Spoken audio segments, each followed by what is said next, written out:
Many of them Republicans turned Democrats that are running for governor and running for Congress. And tonight there's a new one to add to the list, former advisor to Vice President Mike Pence, Olivia Troye.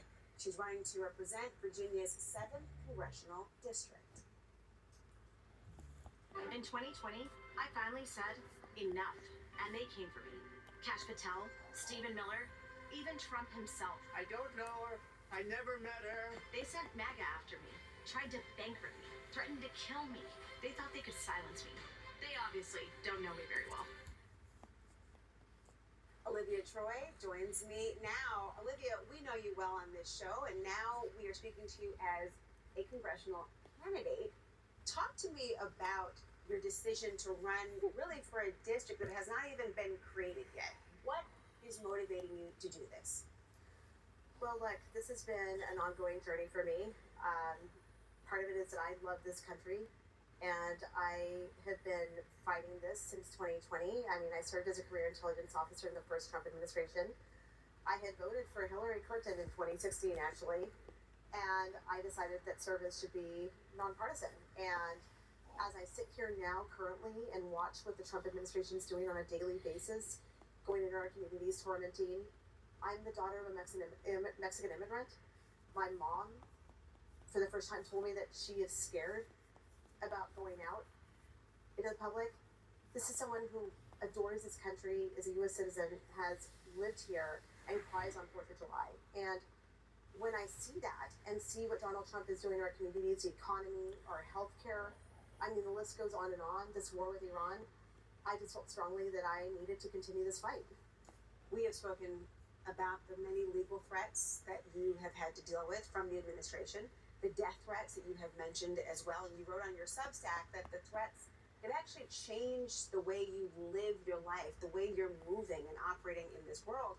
And you can think about where you go, even when you have to walk your dog, Olivia. Why is the scrutiny of a campaign something that you're prepared to deal with? You know, I feel like I fought the likes of Stephen Miller and Russ Vought and Kash Patel internally when I was there serving the first time around. And when they came after me, they sued me. Mm-hmm. I just won the second round in court again against people like Rick Grinnell. The threats have been ongoing, and I have lived it. I continue to get up every single day, but I will still fight for this country. And look, I'll keep my head on a swivel. I know what's coming. I know that this isn't easy. I know that members of Congress face these threats. I've seen the hate and the divisiveness in this country, but for me, it's really about fighting for the American people, and that is what I'm going to do. You mentioned you were a career employee, distinction from being a political appointee, an important one to note here, but you are one of, in this particular race, and again, the district has not yet been created. There's a primary that's coming up next Tuesday to see if it will in fact be done.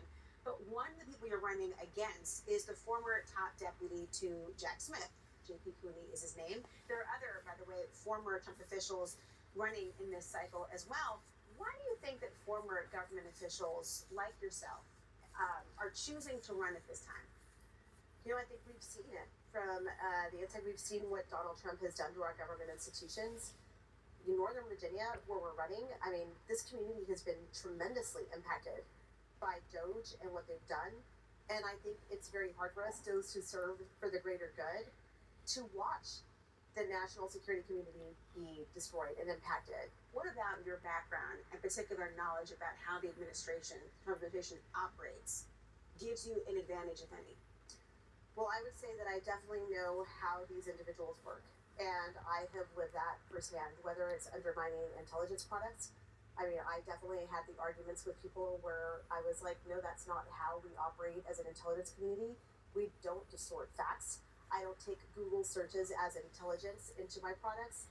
We don't inform policymakers with far-right publications or right-wing publications that are not actually assessed by career intelligence officers on the ground who are out there sourcing this.